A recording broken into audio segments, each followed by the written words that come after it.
Tour de France Unchained. Yeah. Did you watch it? It's now launched. I've watched the whole thing. Have you watched the whole thing? Yeah, well, no, you could binge watch it. Right? Yeah, I did. Yeah, that was weird. I saw some stuff in the media like, oh, we're going to be reviewing it every week or talking about it every week. In my head, I was like, oh, so they're going to release one a week or something. But no, it's just in true Netflix style, bang, it's all up there. You can just binge watch it. Maybe some people like a slow life and do things once a week to enjoy it more. I only watched one One what? episode. You've only watched one episode? Yeah. Oh, okay. Because I enjoy the slow life. So you're going to follow it along with the media world and Maybe. review it. I don't know. The first one was all right. It was good. As a medium, I used to be into pro cycling, haven't been watching it very intently recently at all. I know some of the riders. I knew that it was good last year, the Tour de France. This series, it catered less for the beginner, like newbie getting into pro cycling, than I thought it would. But it was good. I enjoyed it. So we specifically commented last week on how we don't follow pro cycling. The surprise of lots of people. I've watched the whole thing and it has excited me to watch pro cycling again. Oh, that's a good sign. I watched it in the past. Yeah. I think last year was just a particularly busy year for me. Like I didn't even ride my bike, let alone watch it. Yeah. But the thing is, you're starting from a position of like, you ride a bike already. You know the basics of race tactics. You know why riders ride behind each other. Things like that. Really basic stuff. Yeah. But there's going to be people who watch this on Netflix. They click it and they don't know why is there a bunch? Why is there guys riding off the front early in the race? Why are they letting them do that? All these really basic things they didn't really explain. Did they need to know that? I don't know.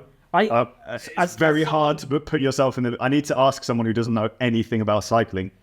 I don't know anyone. As someone who's watched the whole thing, it is like I think it's a really good depiction of like the exciting thing. Like they've made something that's exciting. So hopefully what happens from that is people do watch it that aren't into cycling and go, actually cycling is just really fast. There's loads going on. It's really like high octane and there's loads of energy. So it's actually something I will have a go at and see what it's like. Even from episode 1, and they covered mainly in that episode Fabio Jakobsen, who's the sprinter. When I like last year, it was a bit of a bit controversial that Cav was not taken to the Tour de France by his team, by Quick-Step. And some people were really upset about that because they were wanting to, beat Eddie Merckx's record and all of that stuff. And he's coming to the end of his career. Would it be his last Tour de France? No one knew. And then they took a different sprinter instead. And being English, it's just like, oh, who's that guy? Like some...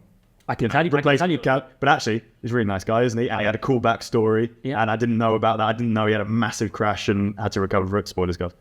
And it was great. It was really emotional. And just from one episode, 1.5 I watched. And just from that, I was like, I want to see how well this guy does. How is he going to get, more stage wins? I think what I've mostly got from watching the whole series is I feel like I'm back up to date with like who's who. Yeah. Because that was the thing. Like we commented last time. Like I just didn't know who anyone was anymore, apart from the old timers. Yeah. And it's a whole new changing the guard, isn't it? You now have the hitters are pretty much all different. When there's that funny clip, isn't it? Geraint Thomas, like someone pointing out when Pikachu was born, and it's like he was still in school or something. He was in high school. In high school, yeah. So very good. No, I have one more thing about this actually. For the viewers at home, turn off the dubbing. Did you watch it subtitled or dubbed? Dubbed. Okay. It's terrible. I thought, in my opinion. You think it's fine? Yeah. It's that weird kind of I quite like English voice over the top of, I don't know, I think you're going to get so much more from it. Admittedly, I understand quite a lot of French, so it probably helped. But I think with the emotion, it's because like we make videos all the time. The emotion in your voice makes a big difference to the perception when you're watching a series or anything on a screen. So having it in French but with subtitles, you get the emotion of the riders much better.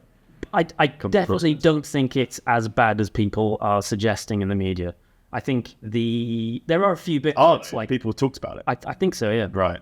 There's a few bits where it's like, oh, that's a bit odd. I actually think the best bit about it is they've almost like staged a commentator throughout the series.